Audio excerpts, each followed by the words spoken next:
Le sommet du G20 va se tenir au beau milieu d'une timide reprise économique et d'une croissance du commerce international au plus bas depuis 3 décennies.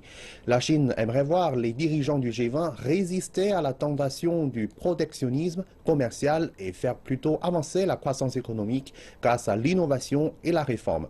Han Peng de CCTV a parlé avec certains dirigeants du monde des affaires chinois les plus éclairés pour connaître leurs propositions pour les dirigeants politiques du G20. La mondialisation n'a rien de mauvais, mais nous avons besoin de la perfectionner. Jack Ma, le fondateur d'Alibaba, est très préoccupé par le développement du sentiment antimondialiste dans le monde. Après le Brexit en Grande-Bretagne, c'est le candidat à la présidentielle américaine Donald Trump qui a déclaré que son pays pourrait se retirer de l'Organisation mondiale du commerce s'il était élu. Si les gens n'aiment pas la mondialisation, ce n'est pas parce que la mondialisation est mauvaise. Si la mondialisation pouvait vraiment bénéficier à tout le monde et permettre à chaque individu et à chaque petite entreprise d'être partie prenante, ce serait excellent.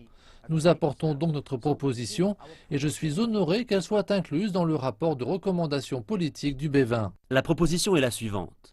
Lancer une plateforme de commerce international électronique. Le but étant de permettre aux petites entreprises de commercer au niveau international via le e-commerce. Ok, quelqu'un au Brésil veut vendre quelque chose en Argentine. Comment peut-il trouver des clients en ligne? Comment peut-il effectuer des paiements? Comment peut-il résoudre le problème logistique? Comment peut-il résoudre le problème des données? Comment peut-il passer par le bureau des douanes d'une manière efficace? Vous avez besoin d'une plateforme pour les aider à faire tout ça. Certaines personnes appellent ça une version en ligne de l'OMC, parce qu'ils partagent des objectifs similaires de promotion du commerce international et de lutte contre le protectionnisme. Quelle est la différence entre une organisation et une plateforme? Une organisation est comme un traité ou un accord entre gouvernements avec des règles et des lois. Une plateforme est un vecteur. Nous devons mettre en place une façon plus aisée pour les petites entreprises de le faire. Tandis que le mania de l'e-commerce tente de lutter contre l'antimondialisation grâce à l'innovation, d'autres figures du monde des affaires demandent directement des changements de politique aux dirigeants du G20. Nous devons réduire toutes ces mesures protectionnistes, faire reculer les anciennes et réduire toutes ces sortes de petits accords commerciaux régionaux qui finissent par être compliqués.